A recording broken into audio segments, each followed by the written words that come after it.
This is a reading from the poem of Man God, Volume 5, Episode 579, Arrival at Bethany.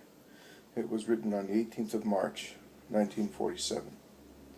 They must have stopped halfway between Jericho and Bethany, because when they arrive at the first houses in Bethany, the last drops of dew are evaporating on leaves and stems and meadows, and the sun is still shining in the vault of heaven.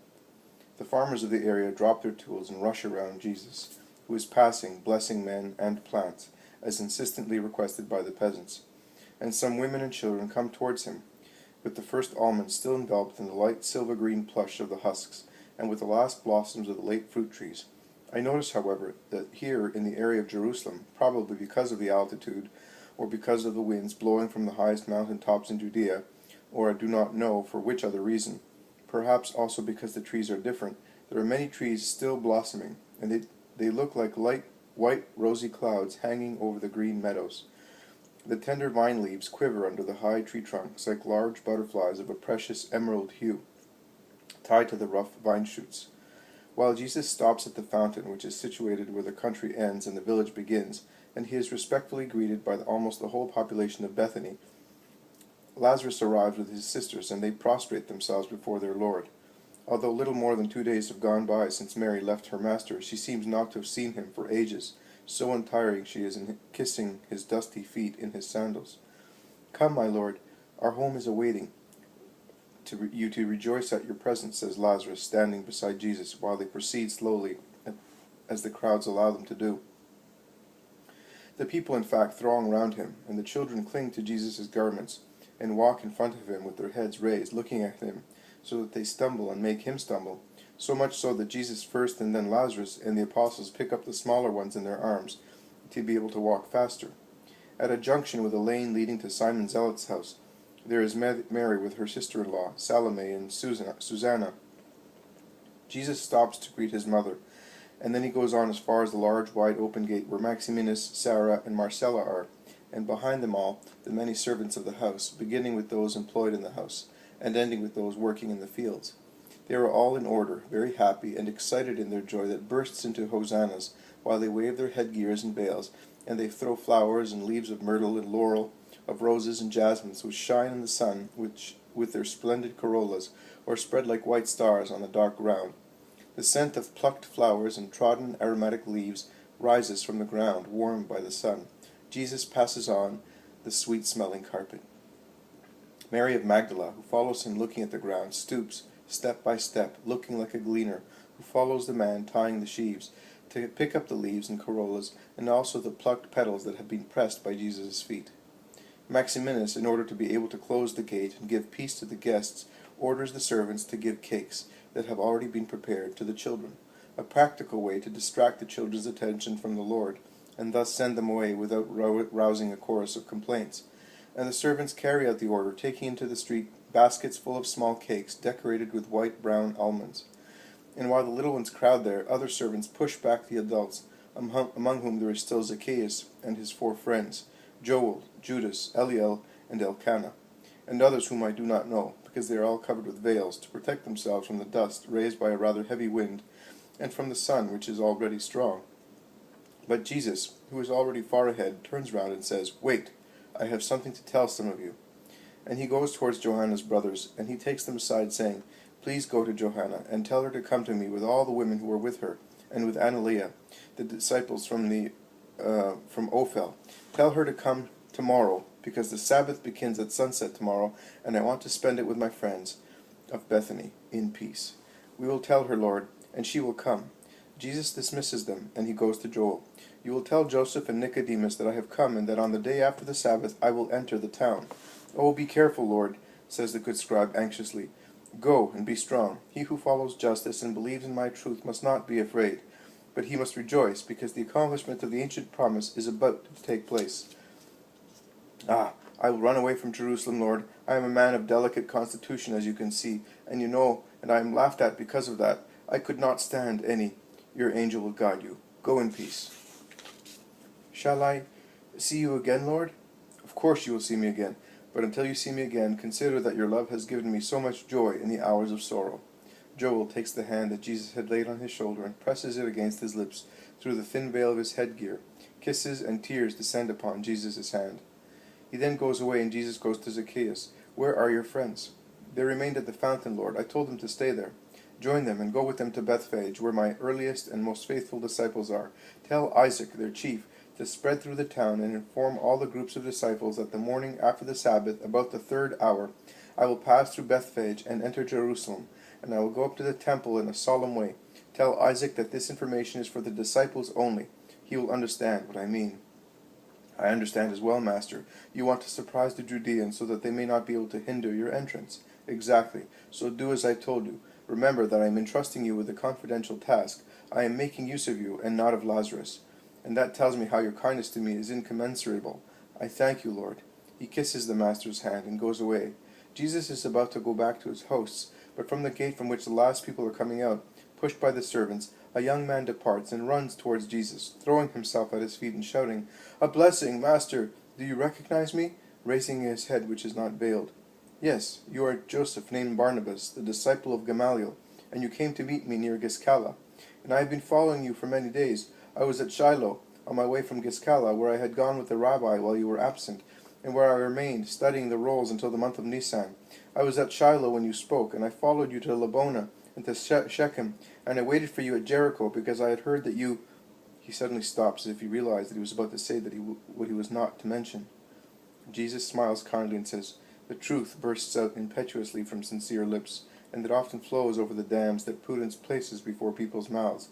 But I will complete your thought. Because you had heard from Judas of Kerioth, who remained at Shechem, that I was going to Jericho to join my disciples and give them my instructions. And you went there to wait for me without worrying about being seen, about wasting your time and being away from your master Gamaliel. He will not reproach me when he learns that I delayed in order to follow you. I will take him your words as a gift." "Oh, Rabbi Gamaliel does not need words. He is the wise rabbi of Israel."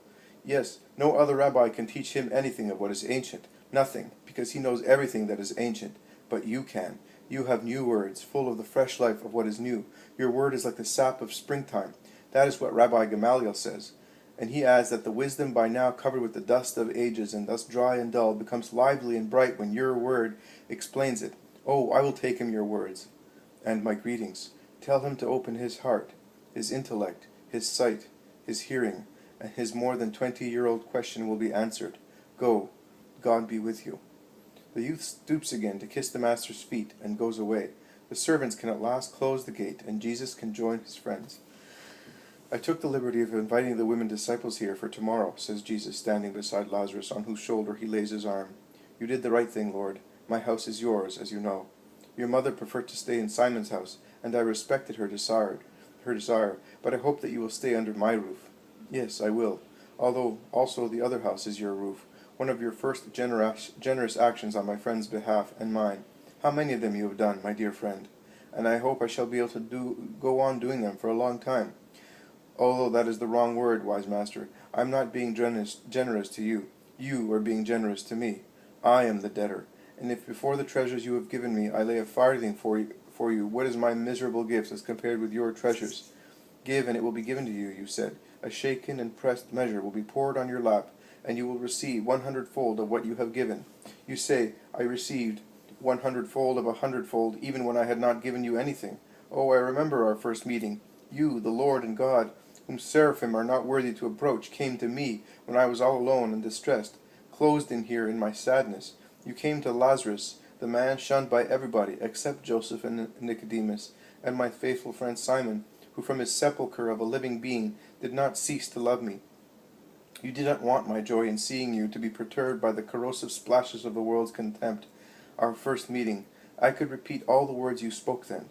What had I given you then, if I had ever seen you, that I should receive from you at once 100-fold of 100-fold? Your prayers to our Most High Father, ours, Lazarus.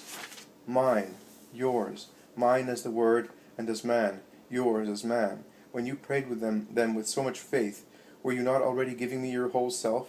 So you can see that, as it is fair, I gave you 100-fold of what you were giving me. Your goodness is infinite, Master and Lord. You reward in advance, and with divine generosity, those whom your thought acknowledges as your servants, even before they realize to be such. My friends, not my servants, because, really, Those who do the will of my Father and follow the truth that he has sent are my friends, not my servants. Even more, my brothers, as I am the first to do the will of the Father. So whoever does what I do is my friend, because only a friend does spontaneously what his friend does. May it be so forever between you and me, Lord. When are you going to town? The morning after the Sabbath. I will come as well. No, you will not come with me. I will tell you why. I have other things to ask of you. As you wish, Master. I have to speak to you as well. We shall speak. Do you prefer to spend the Sabbath among ourselves, or can I invite our mutual friends? Please, do not invite anybody. I am anxious to spend these hours in prudent, peaceful friendship with you alone, without any constraint of thought or formality, in the kind freedom of one who is among such dear friends as to feel at home. As you wish, Lord. In actual fact, that is what I wanted, but I thought I was being selfish towards my friends. They are all inferior in friendship to you, my only friend, but still so dear. But if that is what you wish, perhaps you are tired, Lord, or pensive.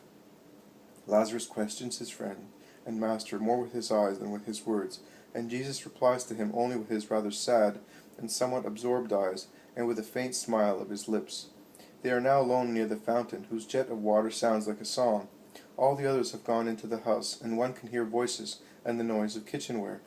Mary of Magdala twice or three times puts her fair-haired head out of the door, protected by a heavy curtain, waving lightly in the wind that is getting stronger, while the sky is overcast with clouds that are becoming more and more ruffled and dark. Lazarus raises his head, scanning the sky. I think we are going to have a storm, he says, and he adds, it will help the obstinate buds to open, as they have much difficulty in doing this year. Perhaps the late severity of the weather has delayed these shoots. Also, my almond trees have suffered, and much fruit has been lost. Joseph was telling me that one of his kitchen gardens outside the judicial gate appears to be completely unfruitful this year. The trees are restraining the buds as if they had been laid under a spell, so much so that he is undecided whether he should leave them or sell them as firewood. Nothing, not one blossom. They are now exactly as they were in the month of Tebeth, tiny heads of buds so hard and close that they never swell. It is true that the northern wind is very strong there, and it blew continuously during the winter. Also, the fruits of my kitchen garden beyond the Kidron were damaged. But what is happening in Joseph's kitchen garden is so strange that many people go to see that place that refuses to awake in the springtime. Jesus smiles. Are you smiling? Why? Because of the childishness of men, the eternal children. They are charmed by everything that appears to be strange, but the orchard will blossom at the right time. The right time is already past, Lord. When have many trees in one place not blossomed in the month of Nisan? How long has that place still to wait for the right moment, when it is time to give glory to God with their blossoming? Ah, I see. You will go there to bless that place for Joseph's sake, and it will blossom, giving you glory to God and to his Messiah by means of a new miracle. It is so. You are going there. Can I tell Joseph if I see him? If you think that you should tell him. Yes, I shall be going there. When, Lord? I should like to be there as well. Are you an eternal child too? Jesus smiles more heartily, shaking his head good-naturedly at the curiosity of his friend, who exclaims, Oh, I am happy that I have cheered you up, Lord. I once again see your face bright with a smile, as I had not seen it for a long time. So, shall I come? No, Lazarus. I shall need you here on Preparation Day. Oh, but on Preparation Day we attend only to Passover. You, Master, why do you want to do something for which you will be rebuked? Go there some other day.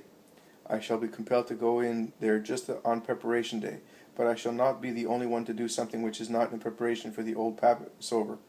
Also the most severe people in Israel, such as Helkai, Doris, Simon, Sadok, Ishmael, and even Caiaphas and Annas will do entirely new things. So, is Israel going mad? You have said it. But you... Oh, here's the rain. Let us go into the house, Master. I am worried. Will you not explain to me? Yes, before leaving you, I will tell you. There is your sister, coming with a heavy cloth, as she is afraid we might get wet. Oh, Martha, you are always provident and active, but it is not a heavy rain. My dear sister, nay, my sisters, they are now both like two tender girls, unaware of malice, both Mary and this one. And when Mary came from Jericho the day before yesterday, she really looked like a young girl, with her plaits hanging down her body, as she had sold her hairpins to buy sandals for a boy, and the thin iron hairpins were not strong enough to support her hair. She laughed, and coming off the wagon, she said to me, My dear brother, I have experienced what it means to having to sell in order to buy, and I have learned how even the most simple things are difficult for the poor. such as having to keep your hair tidy by means of hairpins, 20 of which are worth a didrachma. I shall remember that to be even more merciful to poor people in future. How much you have changed her, Lord.